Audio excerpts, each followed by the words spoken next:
ప్రస్తుతం మనతో పాటు ఉన్నారు పొలిటికల్ అనలిస్ట్ పురుషోత్తం రెడ్డి గారు. సార్ నమస్తే అండి. నమస్తే అండి. సార్ ప్రస్తుతానికి మీడియాలో వాడి వేడి ప్రెస్ మీట్లు నడిచాయి. జగన్మోహన్ రెడ్డి గారు ఏది ఏమైనా సరే మేము మావిగన్ స్టాండ్ తోనే ఉన్నాము, మాతో కలిసి వచ్చేవాళ్ళు, మా విజన్ నచ్చిన వాళ్ళే మాకు ఓటేస్తారు, మాతో పాటు కలిసి ప్రయాణిస్తారు. మరోపక్క చంద్రబాబు నాయుడు గారు కూడా చాలా ఆవేశంగా ఆగ్రహంగా మాట్లాడారు. చట్టబద్ధత ఆల్రెడీ అమరావతికి వచ్చింది రాజధానిగా, సో ఇదంతా ఒక కుట్రగా భావిస్తున్నాం అంటూ మాట్లాడారు. చెప్తారా టూ వెర్షన్స్ ఏంటి? సునగారు, బేసిక్ గా జగన్మోహన్ రెడ్డి గారు ఈరోజు ఇంతకుముందు ఒక ప్రతిపాదనగా, ఒక ఆలోచనగా ప్రతిపాదన చేశారు ఆయన. అంటే ఎందుకు అమరావతిలో అన్ని లక్షల కోట్లు ఖర్చు పెట్టడం, విజయవాడ, మచిలీపట్నం, గుంటూరు మధ్య మావిగన్ అనే పేరుతో చాలా స్వల్ప ఖర్చుతో రాజధానికి కావాల్సిన ఏర్పాట్లు అయిపోతాయి, ఇన్ఫ్రాస్ట్రక్చర్ ఉంది అని ఒక ఊహగా చెప్పారు ఆయన, ఒక అడ్వైజ్ గా చెప్పాడు. ఈరోజు దాని విధానంగా మార్చాడు. ఎంత విధానంగా మార్చాడు? వచ్చే ఎన్నికల్లో తన మేనిఫెస్టోలో కూడా ప్రకటిస్తాను, ఇది మా విధానం, రాజధాని విషయంలో మా విధానం, దాన్ని సమర్థించే వాళ్ళు మాకేయచ్చు, ఇది కాదు అమరావతి కరెక్ట్ అనే వాళ్ళు అమరావతి వాళ్ళకి వేయచ్చు అని చెప్పేశారు. అంటే అమరావతి అన్నది ఆచరణ సాధ్యం కాదని ఆయన బలంగా నమ్ముతున్నాడు. ఉన్నంతలో మావిగన్ ది బెస్ట్ అని ఆయన నమ్ముతున్నాడు. మొదటి అంశం.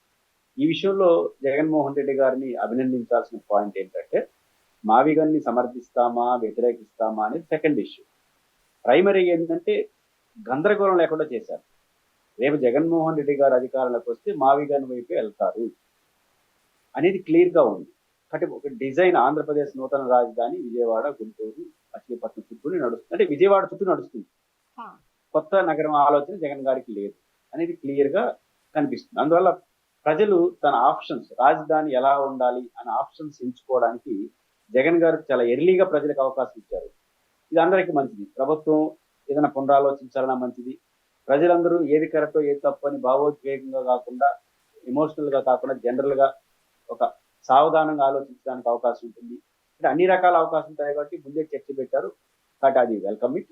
దాన్ని ఏది కరెక్ట్ ఏదనేది ప్రజల విజ్ఞతకు సంబంధించిన అంశం. కానీ జగన్ గారు ఆ స్టెప్ తీసుకోవడం అనేది సరైనది. అయితే చంద్రబాబు నాయుడు గారు చెప్పిన మాట, చంద్రబాబు గారు చెప్పాల్సింది ఏంటంటే, జగన్ గారు తీసుకొచ్చిన మావిగన్ కన్నా అమరావతి ఉన్నంత బాగా పర్ఫెక్ట్ గా ఉంటుంది, అదే సరైంది, ఇది చాలా మంచి నిర్ణయం, ఇది రాష్ట్రానికి లాభం అనే యాంగిల్లో వారు చెప్తే చాలా బాగుంది. అలా కాకుండా చట్టబద్ధ అయిపోయింది అంటే మీకు అమరావతి రాజధాని ప్రాజెక్ట్ ని సమర్థించాలి. ఇక్కడ జగన్మోహన్ రెడ్డి గారు మావిగన్కి ఏంటి ప్రతి ప్రామాణికం? Visakhapatnam, Vijayawada, Guntur, Machilipatnam already cities, bus stand, railway stations, ఎయిర్పోర్ట్లు, గన్నవరం ఆల్రెడీ ఎస్టాబ్లిష్. అంటే ఏదైతే రాజధానికి రవాణా సౌకర్యాలు కావచ్చు, హైవేస్ కావచ్చు, ఇన్ఫ్రాస్ట్రక్చర్ కావచ్చు, ఇవన్నీ ఆల్రెడీ ఎస్టాబ్లిష్డ్. మీకు కావాల్సినంత కార్యాలయాలు, ఏం కార్యాలయాలు? అసెంబ్లీ, సెక్రటరియట్, ఈ కార్యాలయాలు. ఇది చాలా పరిమిత ఖర్చుతో అయిపోతుంది కదా. ఇది నా ప్రాజెక్టు. ఈ రాష్ట్రానికి ఉన్నటువంటి పరిమితులు, అప్పులు, మనం జీతాలకు కూడా అప్పులు తీసుకోవాల్సిన పరిస్థితులు, మనం ఇంకా ఇంతకు మించి ఆలోచించడం కరెక్ట్ గా ఉన్నంత ది బెస్ట్ అవుతుందని వారికి ఉన్నటువంటి ప్రతిపాదన దానికి కావాల్సింది. అందులో అమరావతి రాజధాని అనేది వ్యయ ప్రయాసంతో ముడిపడింది, లక్షల కోట్లు అవుతుంది. అయినా కూడా నగరం వస్త్రాలు చెప్పలేమని అనుమానం జగన్ గారు. దీనికి ప్రభుత్వం ఏం చేయాలి? ఛాలెంజ్ చేయాలి. అమరావతి ఎట్లా మావిగన్ కన్నా బెటర్ అని, మావిగన్ ఎట్లా కరెక్ట్ కాదని, అమరావతి అయితే ఎట్లా పర్ఫెక్ట్ అవుతుంది, అనుమానాలు ఎట్లా తీర్చచ్చు, ఈ పద్ధతిలో అమరావతి కరెక్ట్ అని చెప్పాలి చంద్రబాబు. అలా కాకుండా చట్టబద్ధత చేసింది కాబట్టి ఇంకేం ఆలోచించేది అంటే చట్టాలు మార్చుకుంటారు, అంతే కదా. చట్టబద్ధత చేసింది కాబట్టి వద్దా, అమరావతి ది బెస్టా అని చెప్పాలి. ముఖ్యమంత్రి గారు, ప్రభుత్వం అమరావతి ది బెస్ట్ అని చెప్పాలి, అది ఎలానో చెప్పాలి. చట్టబద్ధత చేసింది కాబట్టి ఇంక మాట్లాడద్దని అంటే ప్రాజెక్ట్ వీక్గా ఉన్నట్టు చెప్పాలి. చట్టాన్ని ఏమైనా మార్చుకోవచ్చు, పెద్ద సమస్య. చట్టం చేసి చంద్రబాబు నాయుడు గారు ముఖ్యమంత్రి హోదాలో చట్టం చేసినారు. పార్లమెంట్లో నరేంద్ర మోడీ గారి నాయకత్వంలో పార్లమెంట్ చట్టం చేసింది. చంద్రబాబు నాయుడు గారికి, నరేంద్ర మోడీ గారికి చట్టాలు చేసే అధికారం ఉన్నప్పుడు రేపు ఏదైనా కొత్త ప్రభుత్వం వస్తే చట్టాలు మార్చే అధికారం ఉండదా? భారత రాజ్యాంగం ఇప్పటికి ఎన్నిసార్లు సవరణ గురైంది? కానీ భారత పార్లమెంటుకు, చట్టసభలకు నిరంతరం చట్టాలు చేసే అధికారం, చట్టాలు మార్చే అధికారం, రద్దు చేసే అధికారం, కొత్త సృష్టించే అధికారం నిరంతరం ఉంటుంది. అది రాజ్యాంగం ఇచ్చిన అవకాశం. కానీ చంద్రబాబు గారికి, మోడీ గారికి ఉండదు కదా. కాబట్టి చట్టబద్ధత అయింది కాబట్టి ఇంకొద్దు అమరావతి విషయం మాట్లాడద్దు అనడం అనేది బలహీనత చేయడం. అలా కాకుండా అమరావతి ది బెస్ట్ ఎలానో చెప్తే ప్రభుత్వం చాలా బాగుంది. ఇప్పుడు ఈరోజు వైసీపీ ఈరోజు ఈ స్థితిలో ఉండడానికి, అధికారాన్ని కోల్పోవడానికి కారణం అసలు సరైన రాజధాని లేదు అనేది చాలా గట్టిగా వినిపించిన మాట. ఇప్పటికీ అమరావతికి సంబంధించి అదే స్టాండ్‌తో చంద్రబాబు నాయుడు గారు ఉన్నప్పటికీ, ఇప్పుడు మళ్ళీ కొత్త ప్రతిపాదనను మావిగనంటూ తీసుకొస్తున్నారు. మరి రైతులు దీన్ని హర్షిస్తారా? రైతుల ఆలోచన ఏ విధంగా ఉంది? ఎందుకంటే ఆ రోజు జగన్మోహన్ రెడ్డి గారు చెప్పిన దానికి, 2 ఏళ్ల పాలన చంద్రబాబు నాయుడు గారు కంప్లీట్ చేసుకున్న ఇప్పటి రైతులకి చాలా వాళ్ళ ఆలోచన విధానంలో ఒకలాంటి భయమొచ్చింది. అసలు ఏం జరగబోతుందో అర్థం కాని పరిస్థితుల్లో ఉన్నారు కాబట్టి వాళ్ళ స్టాండ్ ఎలా ఉంటదంటారు? అమరావతి రాజధాని చుట్టూ ప్రభుత్వం రైతులతో చేసినటువంటి అవగాహన, రైతులకు ఇచ్చినటువంటి అష్యూరెన్స్ విషయంలో రైతులకి టాప్ ప్రయారిటీ ఇవ్వాలి, వాళ్ళ అభిప్రాయాలు తీసుకోవాలి. కానీ రాజధాని ఎలా ఉండాలని మొత్తం మేమే నిర్ణయించుకుంటే కుదరదు. ఆంధ్రప్రదేశ్ ప్రజల సమ్మతి కూడా అవసరం. ఇంకా ఆంధ్రప్రదేశ్ ప్రజల రాజధాని అది. అటువంటి రాజధాని సెంటిమెంట్ కాదు. ఇప్పుడు 47,000 కోట్లు అప్పు చేస్తున్నారు. ఎక్కడి నుంచి తీసుకొస్తున్నారు డబ్బులు? రాష్ట్ర ప్రజలే కదా. అప్పు చేసిన రాష్ట్ర ప్రజలే కట్టాల్సిందే కదా. కాబట్టి రాష్ట్ర ప్రజలందరి సమ్మతి కూడా రాజధానికి అవసరం. అమరావతి రైతుల వరకు అదనపు బాధ్యత, హక్కు ఏంటంటే వాళ్ళు ప్రభుత్వంతో ఒప్పందం చేసి ఆ ఒప్పందాన్ని ఉల్లంఘించవచ్చు. ఆ ఒప్పందాల్లో వాళ్ళకి న్యాయం చేయాలి. ఇది అదనంగా వాళ్ళకు ఉన్నటువంటి అంశం. వాళ్ళు ఒప్పుకుంటారా లేదనేది ప్రామాణికం కాదు. అయితే రాజధానికి సంబంధించినంత వరకు వైఎస్ఆర్ కాంగ్రెస్ పార్టీ ఓడిపోవడానికి, తెలుగుదేశం గెలడానికి రాజధాని అంశం కారణం కాదు. అదొక అంశం మాత్రమే. ఎందుకంటున్నా ఈ మాట, 2014 నుంచి 19 వరకు తెలుగుదేశం పార్టీ అధికారంలో ఉంది. ఆ ప్రాంతంలో రాజధాని ఇచ్చింది ఎవరు? తెలుగుదేశం పార్టీ ప్రభుత్వం కదా. రాజధాని ఇచ్చారు, టెంపరీ ఆఫీసులు పెట్టారు, స్టార్ట్ చేసినారు, అన్ని చేశారు కదా. మళ్ళీ రాజధాని ప్రాంతంలో ఉన్న ఎమ్మెల్యే ఎందుకు కొడుతున్నారు? తెలుగుదేశం ఎమ్మెల్యే క్యాంప్ ఎందుకు కొడుతున్నారు? మంగళగిరిలో లోకేష్ గారు, చంద్రబాబు గారు రాజకీయ వారసులే ఓడుతున్నారు కదా. అంటే 2019 ఎన్నికల్లో తెలుగుదేశం పార్టీ రాజధాని ఇచ్చిన రాజధానిలో ఎమ్మెల్యేలే ఓడుతున్నారు. రాజధాని చుట్టూ ఉన్న పెదకూరపాడు ఎమ్మెల్యేలు అందరూ ఓడుతున్నారు. మరి రాజధాని అంశం నిర్ణయించేటువంటి ఆ రోజు ఎందుకు నిర్ణయించలేదు? అదే రాజధాని ప్రాంతంలో ఈరోజు వేలాది మెజార్టీ మళ్ళీ కూటమి గెలిచింది. అప్పుడు ఎందుకు ఓడిపోయింది, ఇప్పుడు ఎందుకు గెలిచింది? కాబట్టి పాయింట్ ఏంటంటే రాజధాని అంశం ఒక అంశం మాత్రమే. 100 కారణాలు వైసీపీలో ఓడిపోవడం కదా, అందులో ఒక కారణం రాజధాని. నిజంగా రాజధాని అంశమే కారణం ఏంటి? మేనిఫెస్టోలో సూపర్ 6 ఇవన్నీ పట్టు పెట్టుకున్న రాజధాని పెట్టినట్టుగా అమరావతి ఏకైక రాజధాని ఫస్ట్ లైన్ పెట్టకుండా సూపర్ 6 ఎందుకు పెట్టారు? కాబట్టి బేస్డ్ ఆన్ కాబట్టి రాజధాని అంశం ఎన్నికల ఫలితాలు నిర్ణయించదు. అదొక ప్రభావితం చేసే అంశమే. కాబట్టి వైసీపీ ఆ రోజు ఓడిపోవడానికి రాజధాని అంశం కారణం కాదు. కానీ రాజధాని అంశంలో కొంత వాళ్ళు అపనింద భరించారు. దానికి కారణం దాన్ని తీసుకెళ్లే విషయంలో గందరగోళం ఇవన్నీ ఉన్నాయి. ఇప్పుడు గందరగోళం జగన్మోహన్ రెడ్డి పోదలుచుకోవాలి. ఎలక్షన్ ముందు చెప్తాను, తర్వాత చెప్తాను కూడా క్లిస్టర్ క్లియర్గా ఈరోజు చెప్పేస్తాను మాది మావిగాని దీనిపైన పెడతారు. దానివల్ల ఏమవుతుంది? వైసీపీ స్టాండ్ ఏంటో ప్రజలకు అర్థమవుతుంది. ఈ 2-3 ఏళ్ళు వైసీపీ చాలా చెప్పదలుచుకున్న విషయం ఎఫెక్టివ్ చెప్పగలదు. ఆ రకంగా నష్టమే వాళ్ళు తెలుసు, అది ఇబ్బంది ఉండదు. కాబట్టి ఆ రోజు చేసిన తప్పు జగన్ గారు ఈ కాలంలో చేసేట్టుగా లేరు. కాబట్టి ఆ రోజు పరిస్థితి మళ్ళీ ఉత్పన్నం కావు. అండ్ మరీ ముఖ్యంగా 2014-19 టైంలో చంద్రబాబు నాయుడు గారు, తర్వాత జగన్మోహన్ రెడ్డి గారు, మళ్ళీ తెలుగుదేశం పార్టీ, ఏది ఏమైనా రాజధాని అమరావతి అని అంటున్నారు కానీ అమరావతికి సంబంధించిన రాజధాని నిర్మాణ పనులు మాత్రం ఇప్పుడు అధికారంలోకి వచ్చి 2 ఏళ్ళు కంప్లీట్ అయిపోయింది. ఇంకొక 3 ఏళ్ళు ఉంది. ఏదైతే పెద్ద పెద్ద కట్టడాలు, ట్విన్ టవర్స్ ఇన్ని చెబుతున్నారు కదా, కంప్లీట్ అయ్యే అవకాశం ఉందా?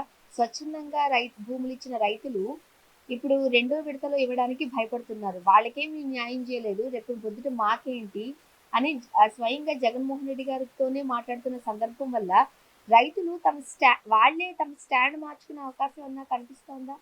నమ్ముతున్నారా, నమ్మట్లేదా చంద్రబాబు నాయుడు గారిని? ఒకప్పుడు మొదట విడత 33,000 ఎకరాలు రైతులు ఎంత ఆనందంగా ఇచ్చినారు. కొంతమంది నిరసన ఉండొచ్చు, ఇచ్చారు కదా. మరి ఇప్పుడు ఎందుకు 50,000 ఎకరాలు కానీ మహానగరం నిర్మిద్దాం ఎందుకు పరిగెత్తి రావట్లేదు? ప్రభుత్వ ఆందోళన ఎందుకు వ్యక్తం చేస్తున్నారు? ఎందుకంటే ఆ ప్రాజెక్టులో ముందుకెళ్తున్న కొద్ది బలహీనతలు, భయాలు కనిపిస్తున్నాయి. బలహీనత ఏంటి? ఇప్పుడు మనకు దగ్గర డబ్బులు 47,000 కోట్లు అప్పు తీసుకొస్తారు. అది 4-5 ఏళ్ళు 10 ఏళ్ళలో వస్తుంది. వాటితో ముందుకెళ్తారు. ప్రభుత్వం మహా అంటే 3,000 కోట్లు 2,000 కోట్లు ప్రతి ఏటా కేటాయిస్తుంది. ఇది మన దగ్గర ఉన్న డబ్బు.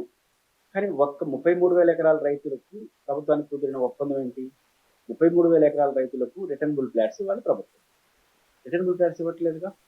రిటర్నబుల్ ఫ్లాట్ అంటే ఆ 33,000 ఎకరాలు ప్రభుత్వం దగ్గర ఉన్న భూమి అంతా కలిసి 54,000 ఎకరాలు మనం మొత్తం రైతుల్ని ఆ భూముల్ని బైఫర్కేషన్ చేయాలి, రోడ్లు, ఇన్ఫ్రాస్ట్రక్చర్ అన్ని క్రియేట్ చేసుకుంటూ కమర్షియల్ ప్లాట్ ఏది, హౌసింగ్ ప్లాట్ అన్ని నిర్ణయించాలి. ఇవన్నీ చేయడానికి 1,00,000 కోట్లు అవుతుంది. రాజధాని నిర్మాణం కాదు, ప్రాథమిక అవసరాల కోసం ప్రభుత్వ లెక్క ప్రకారం.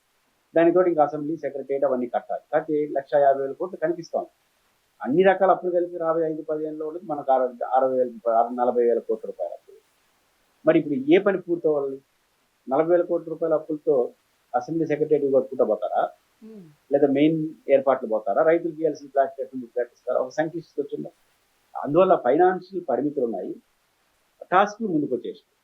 ఈ 2 కారణాలు ఇచ్చి అమరావతిలో ఒకడు ముందుకి ఒకడు వెనక్కి వస్తా ఉంది. కానీ ఆ ప్రాజెక్ట్ లో ఉన్న బలహీనత, ప్రాజెక్ట్ లో ఉన్న పరిమితులు, ఆర్థిక పరిస్థితులు దీనికి కారణం తప్ప ఇంకోటి కాదు.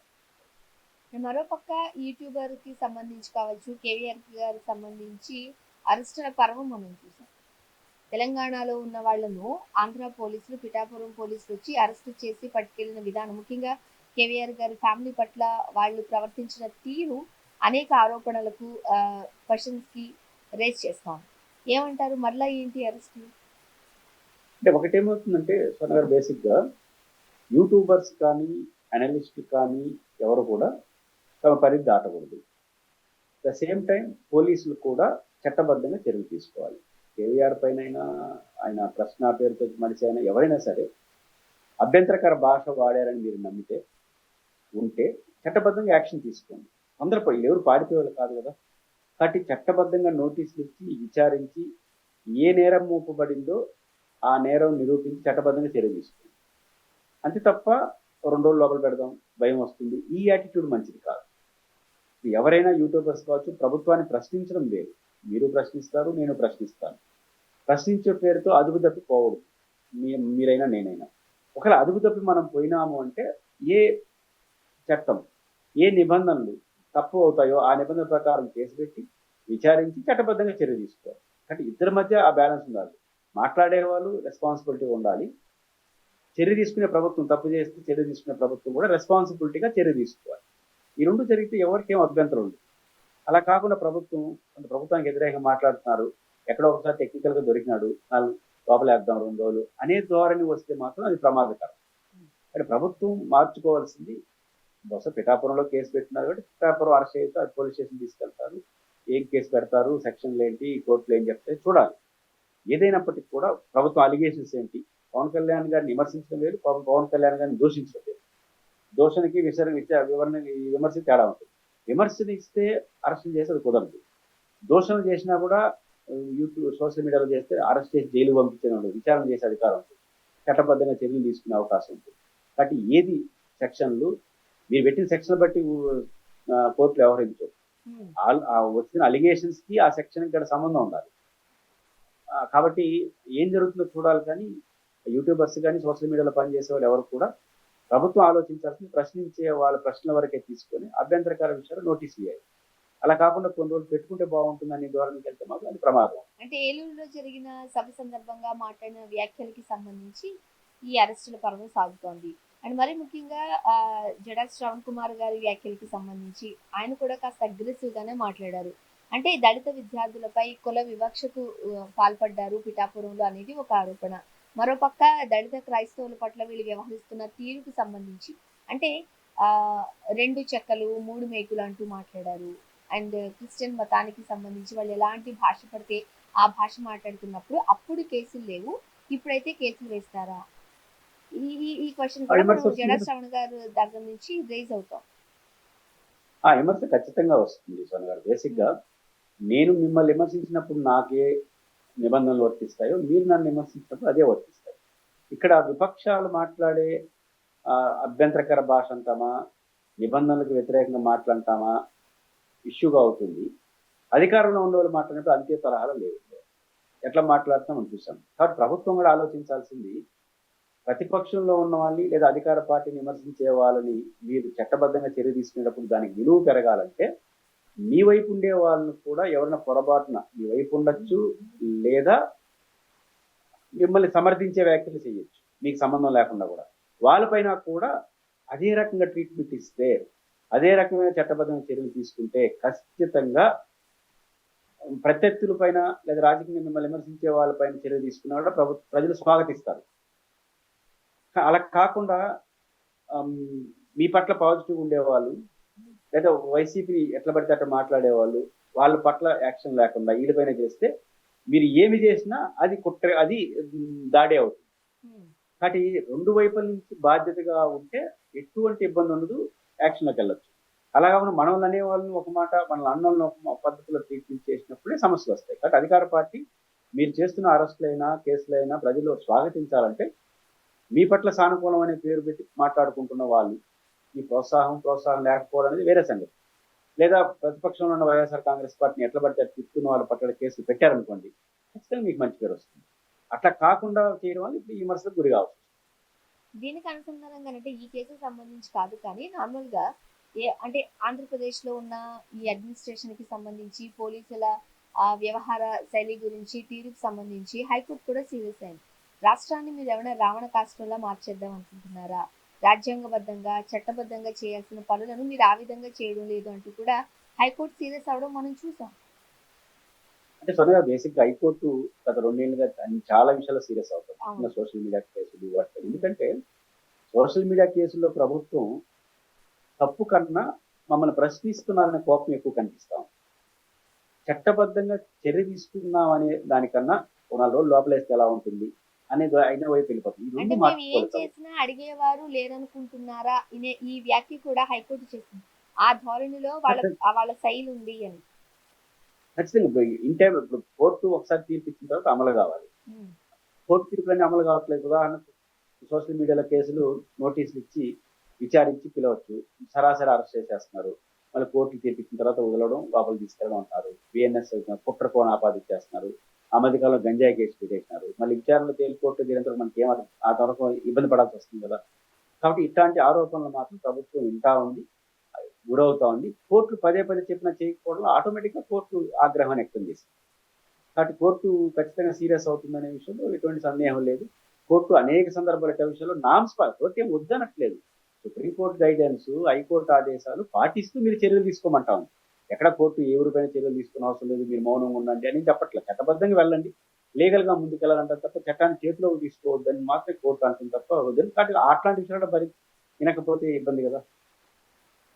అండ్ సాయికృష్ణ కేసులో సిట్ కాస్త దూకుడుగానే వ్యవహరిస్తోంది, నిజానిజాలను బయటపెట్టే దిశగా వెళ్తున్నట్లుగా మనం చూస్తూ ఉన్నాం. అయితే ఇప్పుడు సిఐ నాగరాజ్ గారు మొన్నటి వరకు ఈ ఈ ఈ ఏదైతే ఒక కస్టోడియల్ డెత్ జరిగిందో దానికి కర్త కర్మ క్రియ నేనే అన్నట్టుగా మాట్లాడిన సిఐ నాగరాజ్ గారు ఈరోజు వీడియో కాన్ఫరెన్స్ లో న్యాయమూర్తి ఎదురుగా కావాలనే కుట్ర పన్ని నన్ను ఇందులో ఇరికించే ప్రయత్నం చేస్తున్నారు అని చెప్పారు. ఏంటి 2 వర్షన్స్? 2 వర్షనే లేదు, కరెక్ట్ వర్షంలో ఎంతో అనుకోండి. నేను మీ ఇంటర్వ్యూలో చెప్పాను, పోలీసు విచారణ సంస్థ విచారణలో ముద్దాయి చెప్పే విషయాలు సాక్ష్యంగా పరిగణించబడవు. జడ్జి ముందు చెప్పే మాటలే సాక్ష్యంగా పరిగణలో తీసుకోబడతాయి. మరి చట్టం బట్టి ఆయనకి చట్టం తెలిసిన సిఐ కాబట్టి విచారణలో ఏం చెప్పినా, వాళ్ళు ఏమి రాసుకున్నా అది విచారణ, ఫర్దర్ విచారణ. ఉదాహరణకు ఆయన 4 పేర్లు చెప్పారనుకోండి, ఆ నలుగురిని విచారించడానికి పనికి వస్తుంది, కోర్టు ముందు పనికి రాదు. అదే చెప్పాను కదా, ముద్దాయి పోలీసు విచారణలో కస్టడీలో చెప్పే మాటలు, చెప్పే ఆన్సర్ సాక్ష్యంగా పరిగణించబడవు. జడ్జి ముందు చెప్పేది సాక్ష్యం, జడ్జి ముందు చెప్పేది నిజమవుతుంది. కాబట్టి చెప్పాల్సిన చోట కరెక్ట్గానే చెప్పినాడు. అప్పుడు ఏం చెప్పాడు మనం చూడాల, ఆయన చెప్పినట్టు వాళ్ళ ఎఫ్ఐఆర్ లో రాశారు కాబట్టి అలా చెప్పాడు మనం అనుకున్నాం, అంతే కదా. అప్పుడు కూడా అనుకున్నది ఏంటి, ఆడు చెప్పి ఏం చెప్పాడో తెలియదు కానీ వాళ్ళు ఛార్జ్ షీట్ లో ఎఫ్ఐఆర్ లో రాసినారు, రిమాండ్ రిపోర్ట్ లో రాసినారు. అది చెల్లదు, కోర్టు ముందు చెప్పే చెల్లదు, కోర్టు ముందు చెప్పేది చెల్లుతుంది. కాబట్టి ఇక్కడ ఆయన అనుకుని చెప్పినట్టుగా అనిపిస్తున్నారు. బట్ రేపు ఆయన ఇరికిచ్చారన్నారు కాబట్టి ప్రభుత్వం ఏం చేస్తుంది, పోలీసులకి అందరికి నోటీస్ ఇచ్చి ఆయన ఎవరైతే అరెస్ట్ చేశారో, ఎవరైతే కేసు పెట్టారో వాళ్ళు నిరూపించాలి ఇప్పుడు ఆయన పాత్ర ఉందని. అది ఎలా ఉంటుందో చూడాలి. అంటే ఇప్పుడు సిఐ నాగరాజు గారిని అంటే ఓన్లీ పోలీసు వాళ్ళు ఒక్కరి వల్ల ఈ పని అవ్వదు, రాజకీయ నాయకుల ప్రమేయం ఉండే ఉంటది, లేకుండా ఇంత పెద్ద పని చేయగలుగుతారా? ఇన్ని వ్యాఖ్యానాలు, ఇన్ని డౌట్స్ వచ్చిన నేపథ్యంలో సిఐ నాగరాజు గారు ఇంతవరకు తనను ఎవరైనా కాపాడుతారు అని అనుకుని ఇప్పుడు అటువైపు ఏమీ లేదు, తన మెడకే ఒక ఉచ్చు బిగిసే అవకాశం కనిపిస్తోంది కాబట్టి నోరు తెరిచే ప్రయత్నం ఏమైనా చేస్తున్నారా? అంటే ఆయన ఎక్కడ లీగల్ గా మాట్లాడి అక్కడ మాట్లాడలేదు. దీంట్లో కుట్రలు లేవు. నేను చెప్తున్నాను కదా, పోలీసు విచారణలో వాళ్ళు ఏం రాసుకున్నారో రాసుకుంటారు. జడ్జి ముందు చెప్పేది సాక్ష్యం అవుతుంది కాబట్టి అక్కడ ఆయన నేను చేయలేదని చెప్పదలుచుకున్నాడు, నాకేం సంబంధం లేదని చెప్పదలుచుకున్నాడు. అక్కడ చెప్పినా ఇన్నేవాళ్ళు ఉండరు, రాసుకుంటూ ఉంటారు. కాబట్టి ఆడేందుకు పంచాయతీ నాడు ఏం చెప్పాడో మనకు తెలియదు, కానీ కోర్టు ముందు మాత్రం లీగల్గా ఏం చెప్తారో అదే చెప్పినాడు. కాబట్టి ఇక్కడ చెల్లుతుంది. ఇప్పుడు ఆయన నేను తప్పు చేశానంటే ఇమీడియట్గా యాక్షన్లోకి వెళ్తుంది కోర్టు. కాబట్టి జాగ్రత్తలుగానే ఆయన లాజికల్గా టెక్నికల్గా మాట్లాడేది కూడా ఇది నిజానికి కోర్టులో వాదనలన్నీ లాజిక్కే కదా, ఇంకా నిజానిజాలు అనేది తర్వాత విషయం. కాబట్టి కోర్టులో ఆయన ఖచ్చితంగా నేరం ఒప్పుకునే అవకాశం ఉంటుందని నేనైతే అనుకోవట్లేదు. చూడాలి సార్. మరోపక్క మరో 15 ఏళ్ల పాటు కూటమి అధికారంలో ఉండబోతోంది అంటూ పవన్ కళ్యాణ్ గారు చెప్తారు. మరోపక్క అరకుకు సంబంధించిన అన్ని నియోజకవర్గాలలోనూ నెక్స్ట్ ఎలక్షన్స్ లో జనసేన పార్టీ పోటీ చేయబోతోంది అంటున్నారు నాగబాబు గారు. అంటే కోరికలు అప్పుడప్పుడు వ్యక్తం చేస్తూ ఉంటారు. పవన్ కళ్యాణ్ గారు రియాలిటీ చెప్తారు. పవన్ కళ్యాణ్ గారు చెప్తే ఫైనల్ అవుతుంది. నాగబాబు గారు అయినా జనసేన జిల్లా నాయకులైనా వాళ్ళు కోరికలేదు మనం ఎక్కువ పోటీ చేయాలి, అలా అనుకోవాలా, లేకపోతే ఏదైనా హింట్ ఇస్తున్నారు అనుకోవచ్చా కూటమి ప్రభుత్వానికి? ఇంకేం లేదు, కింద వాళ్ళ అభిప్రాయాలు వాళ్ళు వ్యక్తం చేస్తుంటారు. కార్యకర్తలు అంతా ఏమనుకుంటా ఉంటారు, అయ్యో పవన్ కళ్యాణ్ అని అంటే లేదు లేదు ఈ చర్చగా నడుస్తున్నా అనుకోవాలి కదా, కార్యకర్తలు చింతిస్తున్నాడు మేము కూడా కొంత ఉన్నామని. అంతే తప్ప తెలుగుదేశానికి ఏమి ఇట్లేదు, తెలుగుదేశం ఇట్లాంటి ఇంటి తీసుకోదులే. కానీ బేసిక్ గా కార్యకర్తల మనోభావాలు అప్పుడు రిక్వెస్ట్ చేస్తుంది. మరి ఇట్లా అయిపోతే ఊరు మాత్రం నిరాశకి వెళ్ళిపోతారు. కాబట్టి ఫైనల్ గా పవన్ కళ్యాణ్ గారు చెప్తే జరుగుతుంది. కాబట్టి పవన్ కళ్యాణ్ గారు చెప్పింది జరుగుతుంది తప్ప మన నాగబాబు గారు చెప్పినవన్నీ జరగదు. అది వాళ్ళకి కూడా తెలుసు. అప్పుడప్పుడు అట్లాంటి జరిపిస్తుంటారు తప్ప అది కాదు. పవన్ కళ్యాణ్ గారు ఖచ్చితంగా వీళ్ళని ఎక్కువ రోజులు తెలుగుదేశంతో ఉంటారనేది మనకు అర్థం అవుతుంది. చూద్దాం ఏం జరుగుతుంది. Thank you so much sir, మీ అభిప్రాయాలు పంచుకున్నారు. ఇది వాళ్ళ రియాలిటీ చెక్ స్టేట్.